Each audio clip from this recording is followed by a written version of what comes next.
అయిపోయాక బ్రేకప్ వెళ్ళో ఖాయం.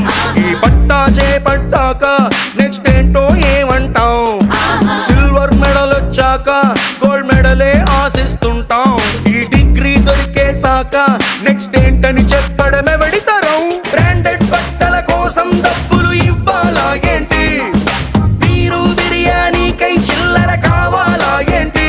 ఇట్టా పనికొచ్చేటి ప్రశ్నలు అస్సలు అడగరు మీరేంటి? పైగా నెక్స్ట్ ఏంటంటూ చెయ్యని తప్పుగా మాకి శిక్ష ఏంటి? నెక్స్ట్ ఏంటి అంట, ఈ గోలేంటి పంట. నెక్స్ట్